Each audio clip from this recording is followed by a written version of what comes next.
अम्मा ये सब क्या हो गया? मेरी बच्ची, मेरी बच्ची, ये सब क्या हो गया अम्मा? अम्मा, अम्मा मेरा लीजिए, मेरी दुआ। सब चले गए, सब चले गए मेरी बच्ची। अब हम कैसे जिएंगे? कैसे गुजरेगी ये जिंदगी? सब्र कर मेरी बच्ची, सब्र कर, हौसला कर मेरी बच्ची। इसके सिवा हम कर भी क्या सकते? हम क्या कर सकते? ये तकदीर के लिखे किसी इंसान के नहीं, जो रो धोकर इंसानों से बदलवा ले। ये तो उसका लेखा है, जिसका कलम अपनी मर्जी से चलता है और अपनी मर्जी से रुकता है। मगर अम्मा, हम पर ये कलम क्यों हमेशा तलवार की तरह चलता रहा? इसलिए कि तुम्हारा बाप और तुम सब कभी भी उसके दिए हुए नसीब पर खुश नहीं हुए। अपनी मर्जी की खुश नसीबी तलाश करने की कोशिश में बदनसीबी को गले लगा लिया। मैंने कितना समझाया, कितना समझाया, लेकिन मेरी बात किसी की समझ में नहीं आई। तू ठीक कहती है अम्मा, हम अपने और अपनों के लिए कुछ करने की ख्वाहिश में ये भूल ही गए कि हम कौन होते हैं कुछ करने वाले। तूने सारी जिंदगी अब्बा और हमें यही समझाने की कोशिश की, मगर हमें समझ न आए। और आज समझ आई भी तो क्या फायदा? तेरी तो अभी पूरी जिंदगी पड़ी है ताबीर। जो सबक सब कुछ गंवा कर हासिल हो, वो कभी भी साया नहीं होता बेटा। ये तेरे और तेरे जरिए अल्लाह की मखलूक के काम आएगा।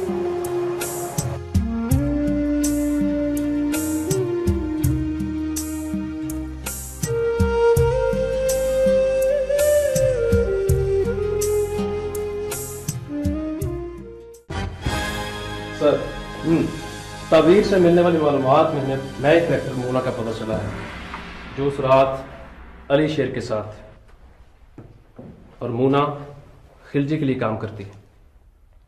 कौन खिलजी? वो मोटा ड्रग डीलर? जी। उस दिन वो तुम्हारे हाथ नहीं लगे, लेकिन कुछ दिन बाद खिलजी ने किसी तरीके से मोना को बाहर भिजवा दिया। अरे वो बहुत चालाक आदमी है, उसने अपना गवाह गायब कर दिया। चालाक तो सभी हैं सर, वरना आज सब सलाहों के पीछे होते। वो उतने चालाक नहीं है जितना चालाक हमारा सिस्टम है, जो उन्हें छूट देता है। बैठो। Thank you sir. खैर आगे बताओ। जी सर, लेकिन कुछ दिन बाद खिलजी हमारे शिकंजे में आ गया। तफ्तीश के दौरान उसने बताया कि इस केस में वो ना जानते हुए अली शेर की वजह से इन्वॉल्व हुआ, वरना वो तो सिर्फ ड्रग्स में डील करता है। जैसे ड्रग्स का काम तो बड़ा नेकी का काम है। और सर उसने ये भी बताया कि अली शेर को इस बारे में कुछ नहीं पता था। जब उसे पता चला तो उसने बाबू के आदमी को मार डाला और बम डिवाइसेस मुतलका लोगों तक पहुंचने नहीं दी। खिलजी की गई हुई निशानदेही पर बम डिवाइसेस अब हमारे कब्जे में हैं। बहुत खूब, ये मुजरिम कब से अच्छे होने लगे। लेकिन सर वो बाबू के खिलाफ गवाह बनने को तैयार नहीं। हालांकि खिलजी के कहने के मुताबिक बाबू ने अली शेर को उसके सामने गोली मारी। डर, ये डर ही तो है जो जालिम को पैदा करता है। अगर ये डर ना हो तो किसी में जुल्म करने की जुर्रत ना हो। डर किससे? मौत से? मौत जो जिंदगी की हिफाजत करती है। जब तक इसके आने का वक्त ना हो, ये किसी को हमारे पास फटकने नहीं देगी। तो फिर सर आप क्या कहते हैं, बाबू पर हाथ डाला जाए? ना ना, इन सब बातों को तो उसका वकील अदालत में चुटकियों में उड़ा देगा। ना, ना। बहरहाल कोई ठोस सबूत, कोई ऐसा गवाह जिसकी गवाही उसके पैरों की जमीन खींच ले।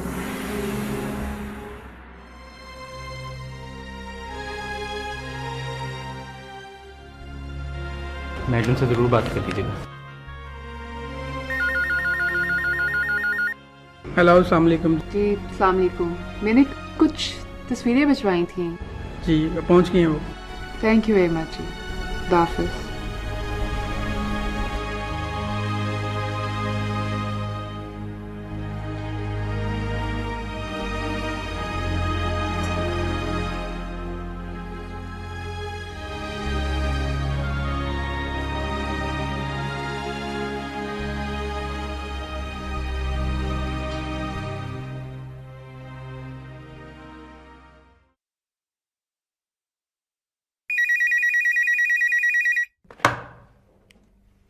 हेलो, जी आईजी साहब बोल रहे हैं? नहीं जी, एएसपी बिलाल बात कर रहा हूँ। आप कौन? आईजी साहब से बात करवाइएगा। सर कोई खातून आपसे बात करना चाहती। जी फरमाइए। सर, मैं बाबू बिला की बीवी बोल रही हूँ। जिसके मासूम भाई को आपका साथ देने के जुर्म में मौत की नींद सुला दिया गया और उसके दोस्त शानी के कत्ल को एक एक्सीडेंट का नाम दे दिया गया। ओह, फरमाइए, मैं आपकी क्या मदद कर सकता हूँ? सर, मदद तो मैं आपकी करना चाहती हूँ। मैं समझा नहीं। सब रंग आर्ट गैलरी में एक तस्वीर लगी हुई है। अगर आप उसे गौर से देखेंगे तो आपको आपके तमाम सवालों के जवाब सबूतों के साथ मिल जाएंगे। ये हमारे उजड़े हुए खानदान की तरफ से आपकी आखिरी मदद होगी। और अगर आपने ये मौका भी हाथ से गवा दिया तो फिर कभी इस मामले में कोई भी आपकी मदद नहीं कर सकेगा। मुकदमा में आपका। खुदा हाफिज। सर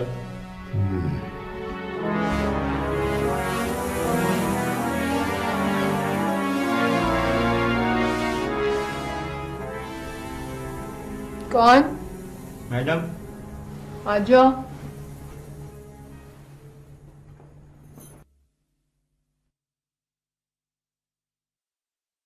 मैडम जी बाबू साहब ने भेजा है और कहा है कि जब आप उनके सामने हैं तो ये पहन कर आए। ठीक है, जाओ।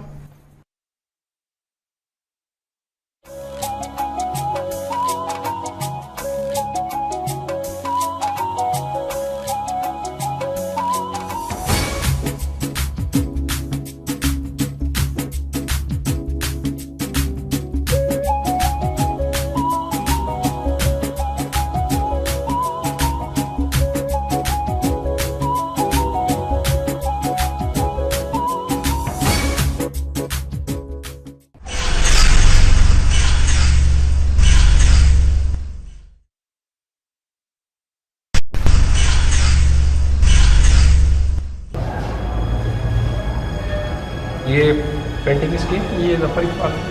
अच्छा, गुड।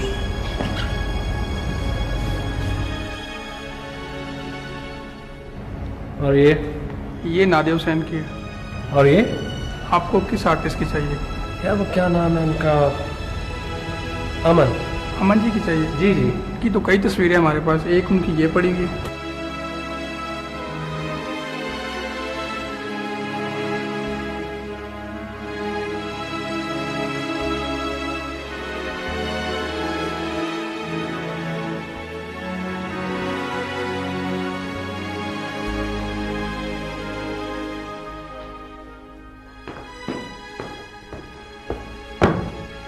सर, फलेश्वर साहब आए, आपसे मिलना चाहते हैं। इंटरेस्टिंग, भेजो उन्हें।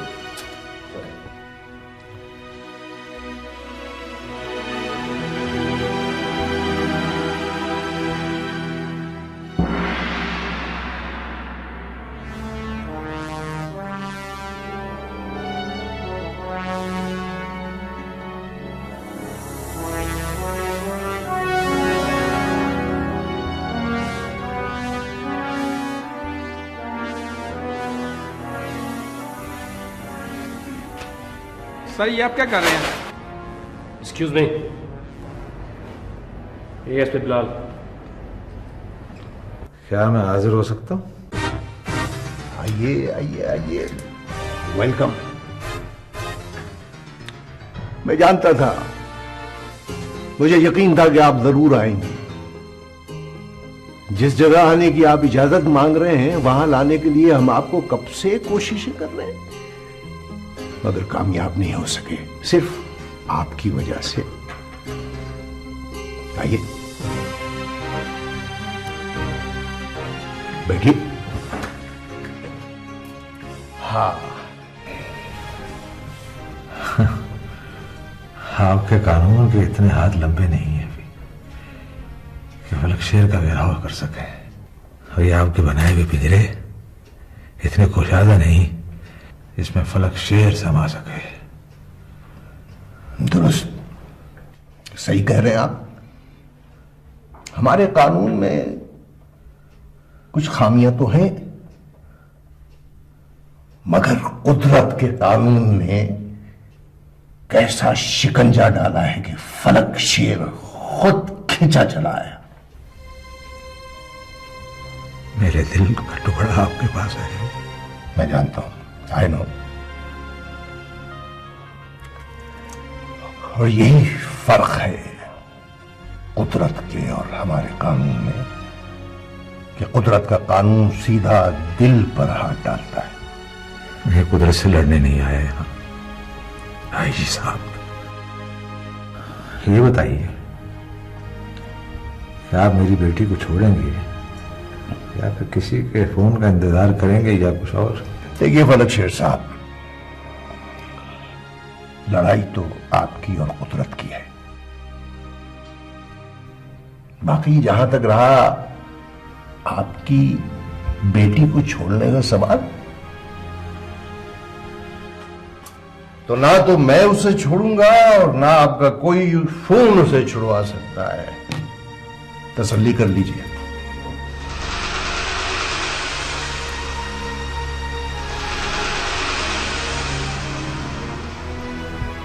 खुशी हुई जान करके हमारे मुल्क में आप जैसा न डर और ना बिकने वाला ऑफिसर कोई तो है। थोड़े हैं, मगर हैं तो सही। देखिए फलक शेर साहब, अगर आपकी बेटी बेकसूर हुई तो सबसे पहले मैं उसके लिए लड़ूंगा, क्योंकि किसी की भी हो बेटियां बेटियां होती हैं। हमारी आपकी जंग तो जारी रहेगी।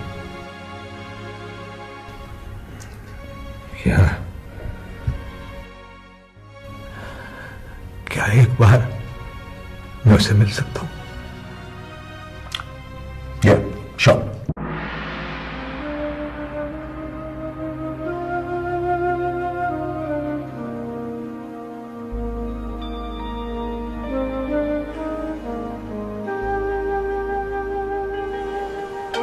तुझसे कोई मिलने आया।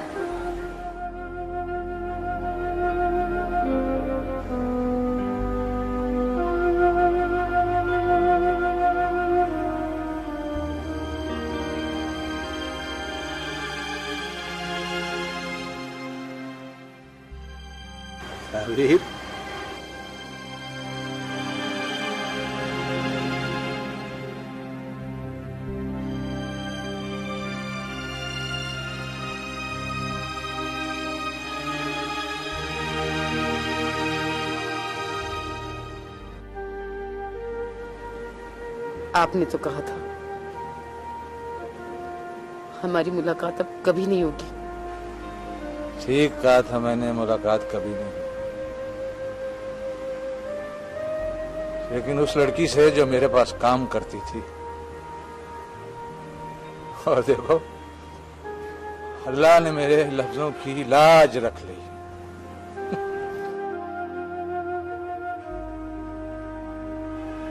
मैं उस लड़की से अब कभी नहीं मिलूंगा, कभी नहीं। क्योंकि यहाँ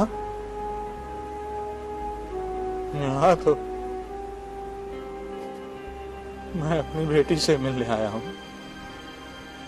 अपनी ताबीर से।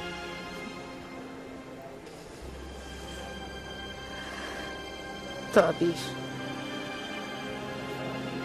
क्या सोचकर आपने मेरा नाम रखा था? सोचा कहाँ था पगली, तू मेरे ख्वाबों में आती थी और जब तू पैदा हुई छोटी छोटी शरारतें करती थी। ना मिलने पर रो पड़ना और मिलने पर वाह वाह खुशी से लौट पोट हुआ करती थी तू। मुझे एक लम्हा याद है, भूला नहीं। तू फिर मेरे ख्वाबों की ताबीर बनी, फिर मेरी मोहब्बत भरी लोरियों के रथ पे सवार तू मेरे आंगन में उतरी और इन्हीं लोरियों की नींद में डुबोकर मुझे सोता छोड़कर चले गए। ये भी ना सोचा कि जब नींद से जागेगी तो इन लोरियों की आदत मारी फिर कभी ना सो सकेगी।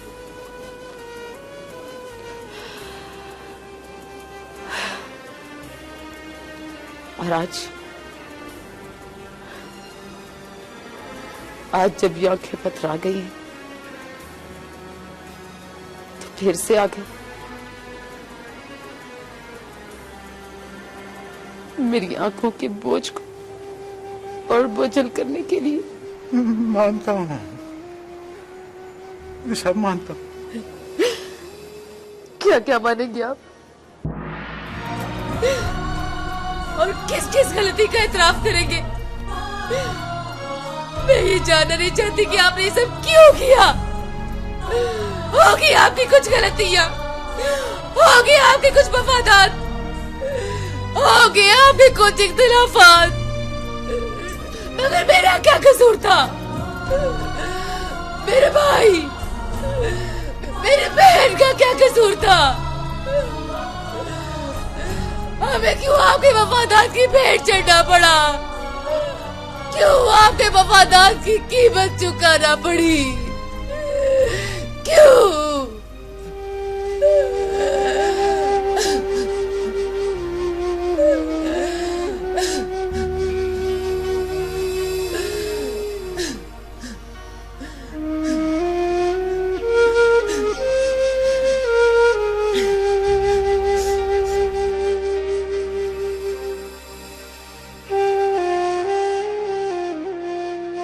मेरा कोई बाप नहीं है, कोई बाप नहीं है मेरा। आप जा सकती हैं, जा सकती हैं आप।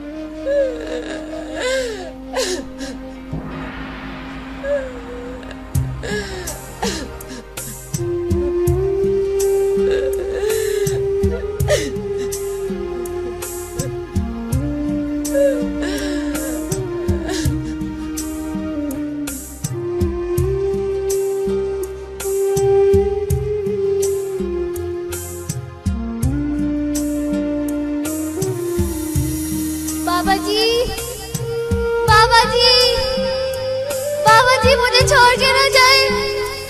बाबा जी, बाबा जी, बाबा जी, बाबा जी मुझे छोड़ के ना जाए। बाबा जी, बाबा जी।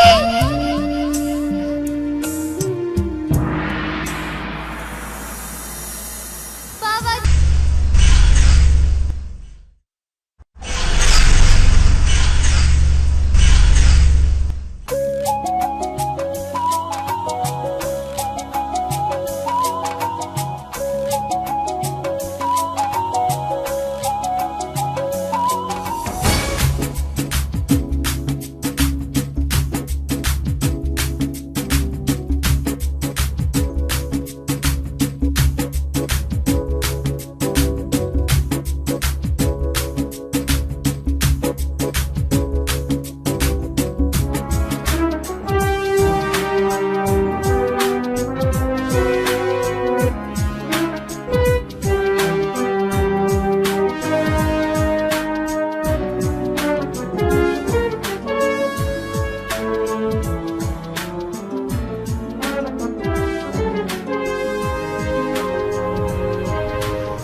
बहुत अच्छी लग रही है।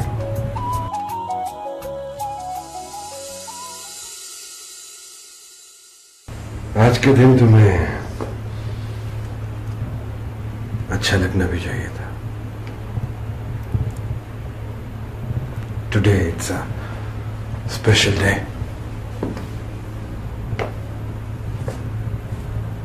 याद है तुम्हें?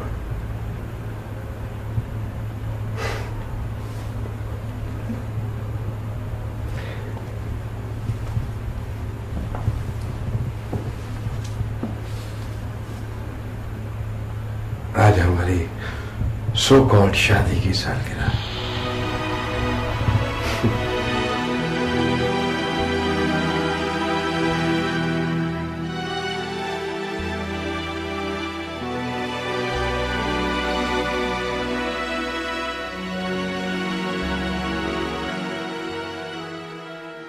ये सब कुछ मैंने इसलिए किया है कि क्योंकि आज के दिन तुम मेरी मेहमान हो और मेहमानों की तो खातिर करनी चाहिए। ये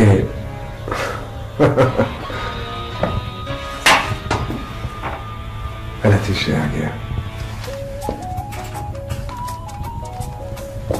तुम्हारे लिए।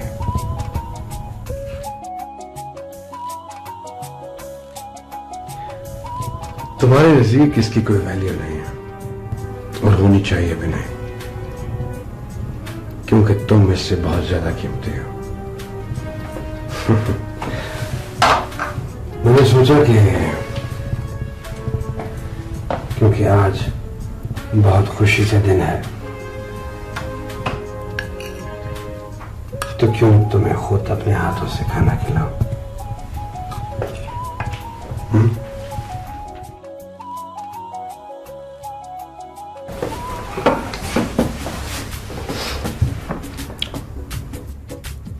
क्या हुआ? भूख नहीं है? अरे नहीं, ऐसा तो हो नहीं सकता। मैंने इतना एहतमाम किया है सिर्फ तुम्हारी खातिर। कुछ लम्हे तुम्हारे साथ गुजारना चाह रहा था। सोचा कि आज तो वैसे भी स्पेशल डे है, तो व्हाई नॉट खाना इकट्ठे खाते हैं।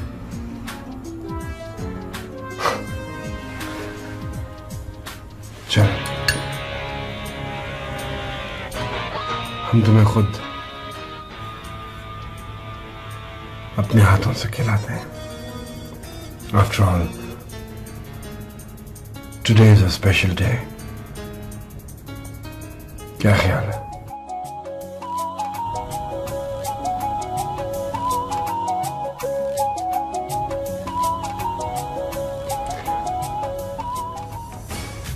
शायद तुम्हें चावल पसंद नहीं, ये भूख नहीं।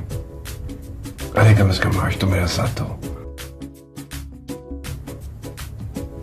मैं तुम्हारा साथ दे देता हूं।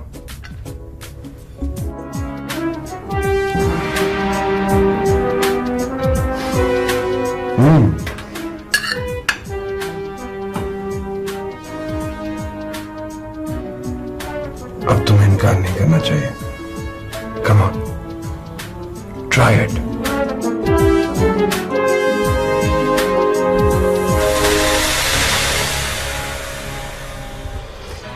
हर इंसान की कोई ना कोई कमजोरी होती है। मैंने हमेशा से तुम कमजोरी रही हो, फिर तुमने ऐसा क्यों किया? क्यों? तुम क्या समझती हो कि मैं उनके हाथ लग जाऊंगा? नहीं, दुनिया का कानून मिलकर भी चाहे तो मेरे तक नहीं पहुंच सकता। नेवर। और मैं तो तुम्हारे साथ जाना चाहता हूं, क्योंकि मैं तुम्हारे बगैर नहीं रह सकता।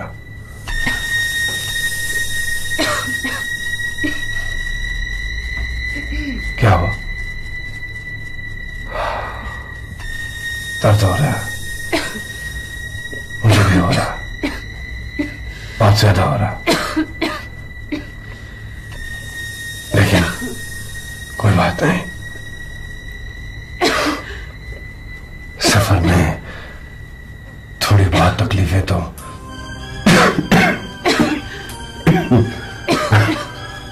आती है,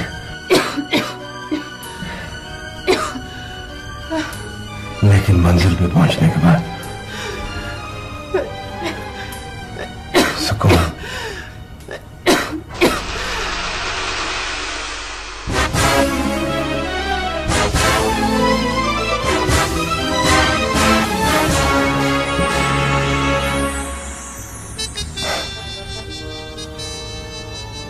चली जाए,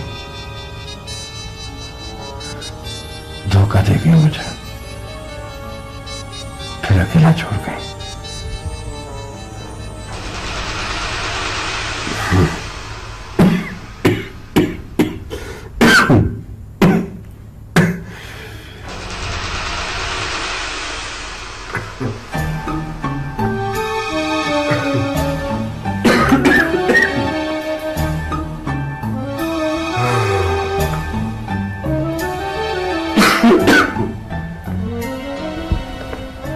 चली गई।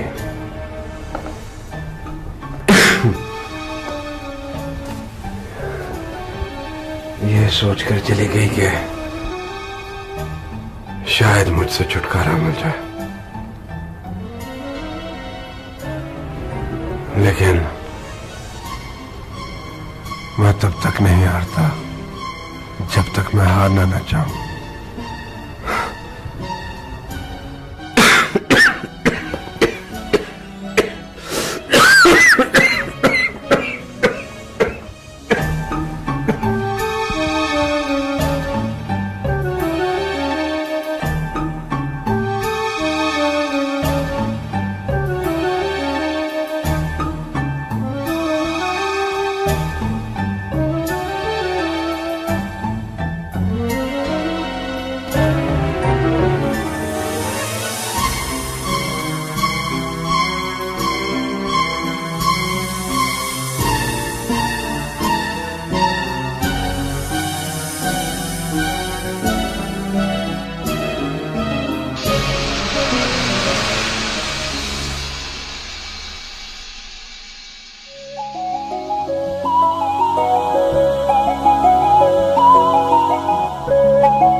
हुलिया बना रखे अपनी सेहत का, हर वक्त किसी ना किसी सोच में डूबे रहते हैं आप।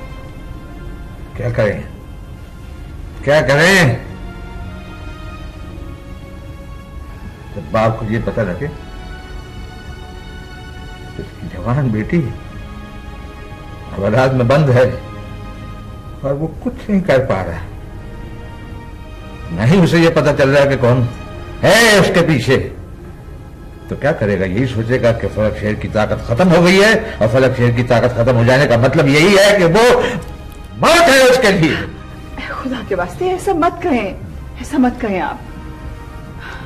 मैंने आपसे एक बहुत जरूरी बात करनी है। बोलिए। बहुत अहम बात है।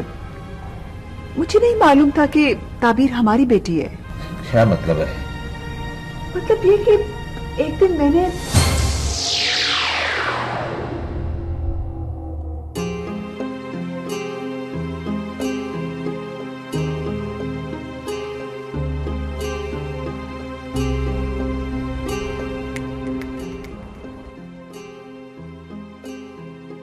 बाप रे बाप।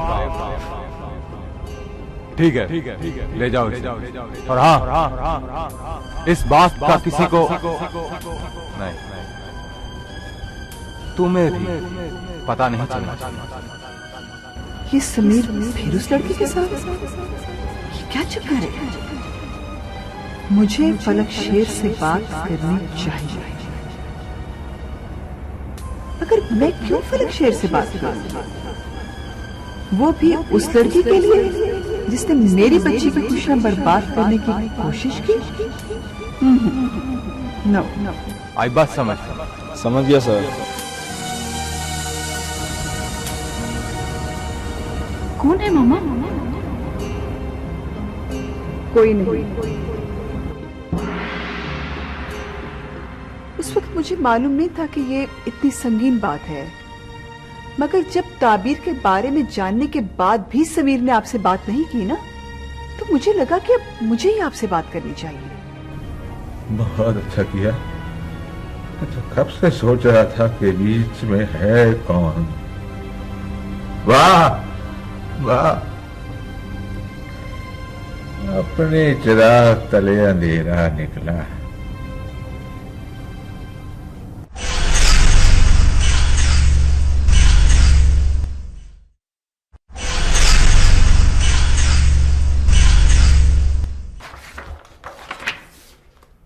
All right, this is almost done. Good. ताबीर का केस तो तकरीबन खत्म ही हो चुका है, सिवाय उन डकैतियों के जिसका इतराफ अभी बाकी है। जी सर। लेकिन हम ये भी चाहते हैं कि किसी बेगुनाह को सजा ना हो, और उनको भी हम देख लेंगे। तुमने ताबीर को बुलवाया? जी सर। आओ ताबीर।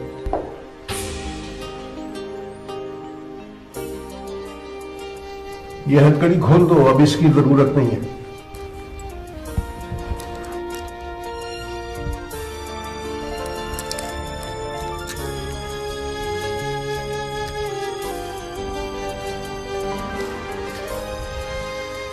बैठो।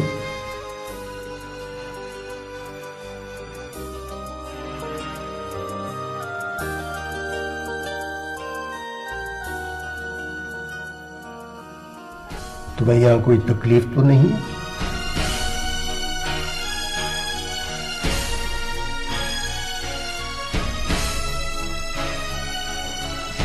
देखो ताबीर, हमें गलत मत समझना, हमारी भी कुछ मजबूरियां होती हैं। बस एक बात याद रखना कि कोई भी किसी को नुकसान नहीं पहुंचा सकता। हर एक को उसके किए की सजा मिलती है।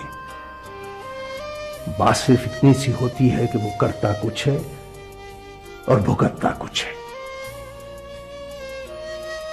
और हम ये समझते रहते हैं कि हम तो बेकसूर थे, हमें किस बात की सजा मिली। मगर मेरा ईमान है कि कुदरत किसी बेगुनाह को सजा नहीं देती, जरूर इसमें हमारा कोई ना कोई कसूर होता है। इसलिए हम किसी न किसी मुसीबत में फंसे रहते हैं, किसी न किसी परेशानी में मुब्तला रहते हैं, इसलिए कि हम सब गुनाहगार हैं। और मेरी दुआ है कि तुम जल्द यहां से चली जाओ, और मेरा यकीन है कि जब तक तुम यहां हो अपने दानिस्ता और गैर दानिस्ता किए हुए गुनाहों से पाक हो रही हो। और मेरा मालिक जिन्हें अजीज रखता है उन्हें पाक भी करता रहता है।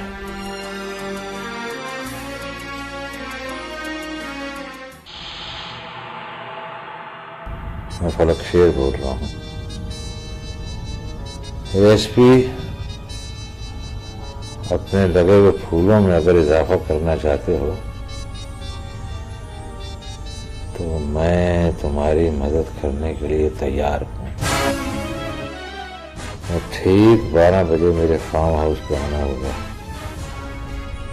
मैं तुम्हारा इंतजार करूंगा। Exact 12 o'clock।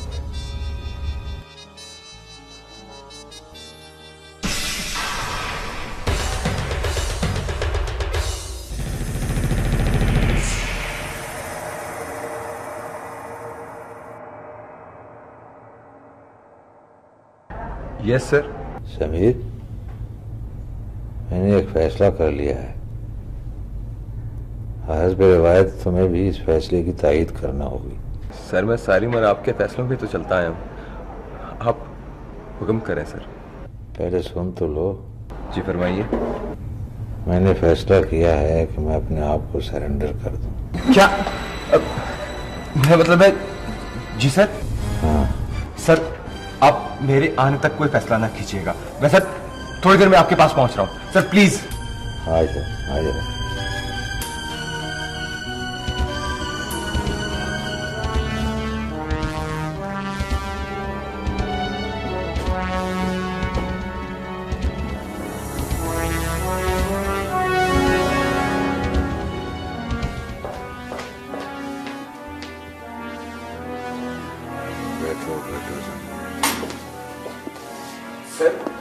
ये आप क्या कह रहे हैं सर? आप अपने आप को सरेंडर कर रहे हैं? सर मैं ऐसा नहीं होने दूंगा सर। मैं दोबारा यकीन नहीं होना चाहता सर। इस बरसों की बनाई हुई सल्तनत को आप जमीन बोझ कर देंगे? ना सर, मैं सर ऐसा नहीं होने दूंगा। यही बैठा मैं यहां सोच रहा हूं, फलक शेर, तू जब घर से निकला वापस आने का वादा करके, तेरे पास तो कुछ भी नहीं था, खाली हाथ नंगे पांव। इसी जनू को देखकर किसी ने मेरा हाथ पकड़ लिया, फिर मुझे रास्ता दिखाया। मैं बहुत आगे निकल गया, फिर रास्ते की हर रुकावट मुझे खुद रास्ता दिखाने लगी।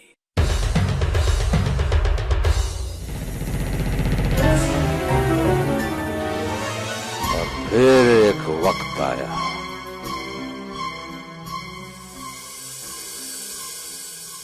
जब तुझे एक मासूम सा बच्चा मिला।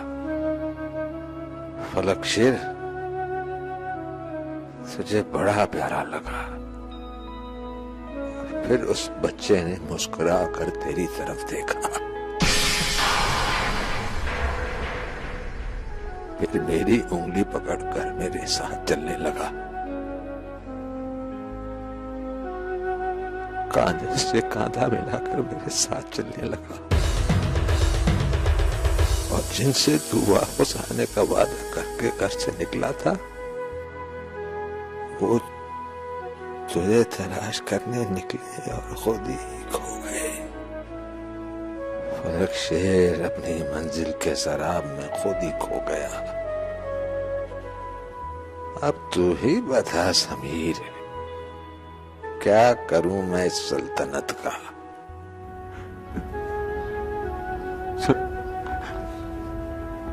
कोई गलती सर, मैं नहीं समझा।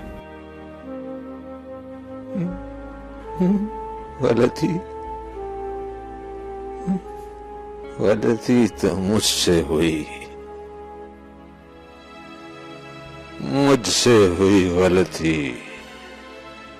जिसे मैंने अपना वफादार समझा और उसे खुला छोड़ दिया। उसने मेरे बच्चों को काट लिया है।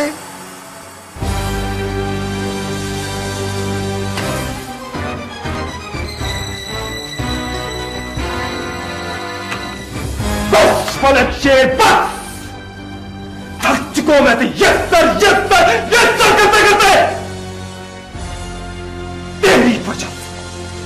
तेरी वजह से मेरे बाप का साया मेरे सर से उठ गया और मैं यतीम हो गया, और मैं तेरे टुकड़ों पर पलता रहा। टुकड़े चाहे सोने के भी हो फलक शेर, होते टुकड़े ही हैं। सारी उम्र मैं तेरी वफादारी का दम भरता रहा, और जब सिला देने का वक्त आया तो तुझे तेरा बेटा और बेटी याद आ गए। ये तो किस्मत मुझ पर मेहरबान थी कि तेरे बेटे का कांटा तो बाबू बिल्ला ने खुद ही निकाल दिया, और बची तेरी बेटी। तो तेरी बेटी को मैंने ऐसा फंसाया कि तू खुद नहीं समझ पाया कि हुआ क्या, और तू बुखला गया। फलक शेर, तुझे शिकस्त। और ये सब कुछ मैंने सीखा किससे? अपने गॉड फादर फलक शेर सर से। क्यों? खुशी हुई है कि तूने मुझसे सीखा, और खूब सीखा। लेकिन साहबजादे, तू भूल गया अपने गरूर में कि जो चीज उस्ताद से सीखते हैं उसे उस्ताद पे नहीं चलाते। तू क्या समझता है फलक शेर कि ये जो तेरे कैमरे लगे हैं ये मेरी बकवास को रिकॉर्ड कर लेंगे और तू जाएगा पुलिस के पास और उनको कहेगा कि ये है जिसने मेरी बेटी को फंसाया, हाँ, और मैं उनके सामने गिरफ्तारी दे दूंगा। तो ये तेरी सबसे बड़ी भूल है। तेरा ऊपर जाने का वक्त आ गया है, अब तू खल्लास। मैं जा रहा हूं अपनी बेटी से मिलने, जा रहा हूं मैं अपनी बेटी के पास। मैं कहता हूं रुक जा। तू क्या गीदड़ मुझे रोकेगा? मैं अपनी बेटी को छुड़ाने जा रहा हूं। दुनिया की कोई ताकत मुझे नहीं रोक सकती। फलक शेर, तेरा अगला कदम तेरी मौत है। मैं अपनी बेटी के पास जा रहा हूं। तेरी मौने का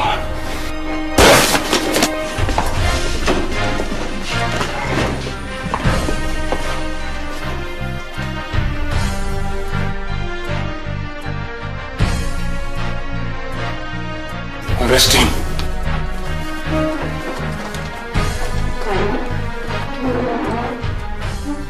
मुझे अपनी बेटी के पास ले चलो। मैं अपने बेटे के पास जाऊंगा, अपने बेटे के पास।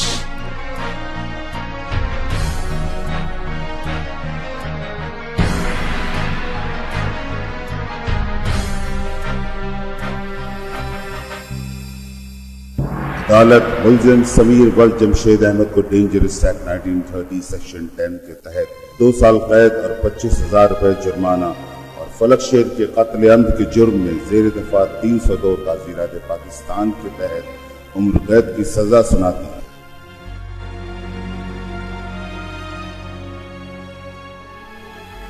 और मुसम्मा ताबीर वल्द फलक शेर पर लगाए गए तमाम झूठे इल्जामात से उसे बरी करती है, मगर राजधानी के मुख्तलिफ वारदातों में मुलव्वस होने की वजह से ज़ेर दफा 395 ताज़ीरात पाकिस्तान के तहत 4 साल कैद बामुशक्कत और 20,000 रुपए जुर्माने की सजा सुनाई। ताबीर,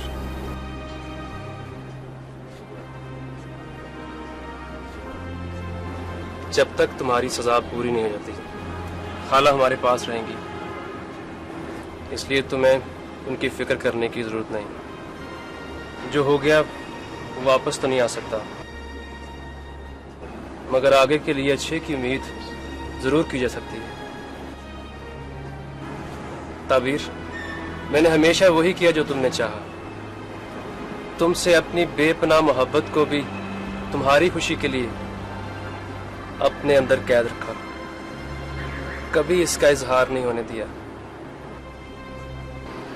मैं तुम्हारा इंतजार करूंगा।